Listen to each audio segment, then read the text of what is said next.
If there's one thing I hate when it comes to really talented bands, it's being too late to the game. The entire point of backtracking is to go over the material of a band that I never cared for much before or just simply never heard of.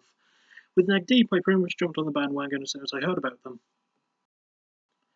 Forming in Wrexham, Wales in 2012, this five-piece pop-punk band has been tearing it up and they're not even 10 years old as a band yet. They became one of the first bands to take the revitalized pop-punk genre in the 2010s and add something unique to it that was missing before, not to mention opening the door for many other similar bands. It's another not blind episode of Backtracking, and this time it's Neck Deep. Let's face the music, which I've already faced multiple times, but let's face the music anyway. We start with the band's debut album, Wishful Thinking. Released in 2014 through the band's home of Hopeless Records and produced by Seb Barlow and Neck Deep themselves, it's also the band's shortest album, 34 minutes and 27 seconds. Seb Barlow is the older brother of Neck Deep's lead singer Ben Barlow. Seb was recording for another Welsh band from the same area as Neck Deep called Spires. Ben met Lloyd Roberts, the guitarist for Spires, and they became friends. Soon after, Neck Deep was born. Yay!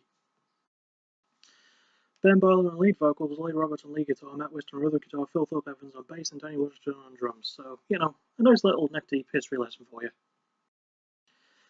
This album was my first Neck Deep album, and it contains my first song by them in Growing Pains, which also has a really nice music video. Actually, that video lends itself to Neck Deep's sense of charm, which is probably their best asset. See, there was a glut of this style when it was started to lose the wind in its sails, and it wasn't enough for the band lumped into that style to focus on the balance of easycore and pop punk together. There needed to be more focus on the latter, but enough influence from the former too. Then Neck Deep noticed this and basically made their own version of the genre, adding a sense of earnestness and positiveness that really wasn't around a whole lot at the time. For those reasons, this album was on my top 10 albums list of 2014. It was number 10, I think, but it still counts. It's not just the honest quality to things either. The pace of the album is handled so well, and the balance is executed damn near perfectly. In fact, the band producing the album themselves alongside the brother of one of the band members really helped lend to the solid structure and balance of things, not to mention the great uplifting tone heard throughout the album's length. Lyrically, that's pulled off well, with great messages and storytelling about relationships, family and home, the band's primary subjects, not to mention some clever wordplay here and there. It's all just handled with such great care as well. It's just really, really nice. Ben Barlow's vocals are pretty good, with a nice sense of honesty and good delivery and emphasis. Lloyd and Matt's guitar work is good, with awesome chords, riffs, and good small solos here and there. Phil's bass work is awesome, and he may just be one of the most underrated bassists in pop punk today, with groovy riffs and nice deep plucks. And Danny is just an awesome drummer with great fills, timing, and just really heavy hitting.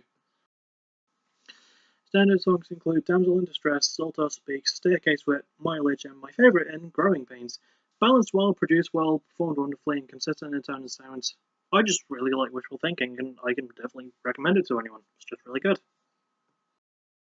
We then move on to the band's second album, Life's Not Out to Get You. Released in 2015, again through Hopeless, there is a change of producers as Jeremy McKinnon of The Data Remember and Andrew Wade, who has worked extensively with The Data Remember before, joined the booth. Speaking of Jeremy, he provides guest vocals on the song Kali Ma, as well as a backing scream near the end of the song Gold Steps, so that's cool. Also, this does bear mentioning, this would be the band's last with Lloyd Roberts, who would soon come under fire for sexual misconduct allegations, so he left the band and is dealing with that, which is a smart thing for him to do because he didn't want to bring down the band's reputation with him. Still, it sucks when you consider that one of the first two members of the band to form it had to leave for something like that, and it sucks even more considering that this album just fucking rocks.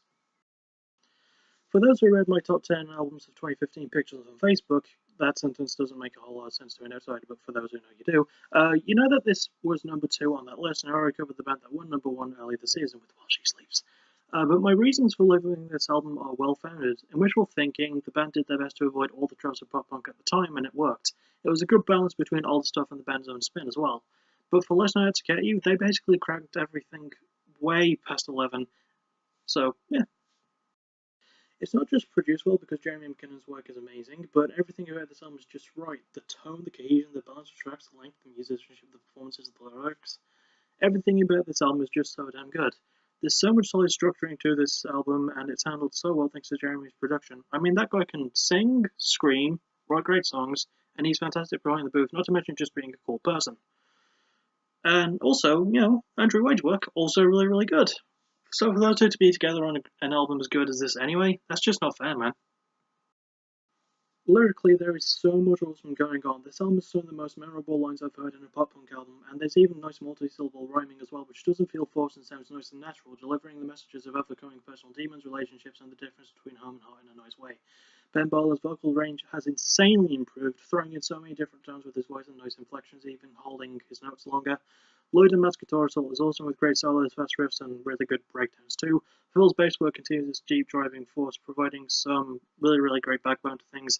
And Danny's drumming is awesome as well, just fast, furious, and keeping up with the changes and just paced well. Standout songs include Lime Street, December, Serpent, Smooth Seas Don't Make Good Sailors, and my favourite Neck Deep song ever, and the standout track of the entire album, In Gold Steps. Life's Night Out to Get You is just so awesome. Pacing, performances, production, lyrics, just about everything about this album feels so right.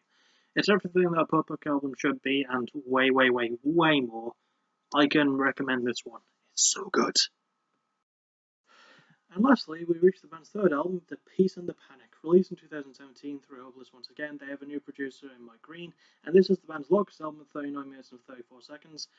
And also, it's the longest time period between albums, with about 2 years. And it also features a guest appearance from Sam Carter of Architects on the song Don't Wait, and we also have a new lead guitarist in Sam Bowden, who joined after Lloyd Roberts' departure.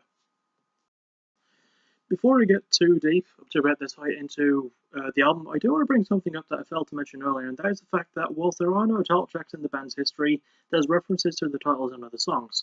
Wishful Thinking's title is mentioned in the song Old House Speaks, which is double smart considering that the album's cover art is one of those toy fortune teller things which is called Zoltar. Life's Not Out to Get You, the title of that is mentioned in the song Gold Steps, and with The Peace and the Panic, its title is referenced in the song Motion Sickness, which is the first song in the album, as well as one of the singles later on. Motion Sickness itself even refers to the last song of this album titled Where Do We Go When We Go, which was the first single released from this album. I know this made a musical nerd showing through, and he's very happy with what I just said. Anyway, this album is just another solid piece of work by the band. I do regret not putting this on my top 10 albums of 2017 list, or even as an honourable mention. There's so much more balance and it expands a bit on the experimentation that the band went for on Life's Not Out to Get You, but once again it's done within the band's own confines and doesn't overstay its welcome and maintains its charm. And as always, that's never an easy thing to pull off. That structure goes well with some heavy elements in the album too, with Don't Wait being a good example. But there is softer stuff also, and those sounds go well with the lyrics, songs about losing family members, missing loved ones, and trying to move forward in a world drowning in politics whilst addressing those issues at the same time. It's just all here, and it all fits in well to the album's title and album cover and overall theme. Ben's vocals still carry their range, not just in holding and hope, but also in the kind of message they want to convey, and you can tell that there's real emotion behind his words. Sam and Matt's guitar work is great, with the former making a welcome addition and having some awesome solos and leads, but neither man puts in a bad performance. Phil's bass work is at its most pronounced here, playing good riffs and grooves and just timed really well and sounding good, and Danny's drumming is more balanced and sound than ever, going at the right speeds at the right times. Standout songs include In Bloom, the great closing track in Where Do We Go When We Go, Parachute, Happy Judgment Day, and my favourite in 1970-something. That is the actual title of the song, by the way. The Peace and the Panic is vintage neck deep, experimenting a bit more, bolstered with great production performances and some genuinely touching lyrical moments. I can recommend this one quite a fair bit, it's just really good. All this stuff is really good. So let's round them up. Most favourite is definitely Life's Not Out to Get You. I said all the reasons why already, but it's just so good. The songwriting, the maturity, the smart lyrics, the production are all just fantastic and top notch.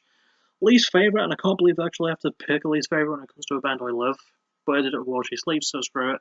It's probably wishful thinking, but I don't really have anything bad to say about it. The band just had room to grow at the time, and whilst they did enough to stand out from the pop punk crowd at the time, even they knew that they were in a comfort zone, and they bettered themselves because of that. So yeah, I mean, it's the same thing that While She Sleeps did with This Is the Six. They knew they were in a comfort zone, and they expanded upon that and got way better. So yeah, I should probably stop talking about another band while doing this one. Speaking of other bands though, that'll about do it for this episode, and join me next time where I'll be covering Jacksonville, Florida's own hard rock, slash grungy, slash alternative metal guys. Shine down. So yeah. Thank you for listening. You're awesome. Bye bye.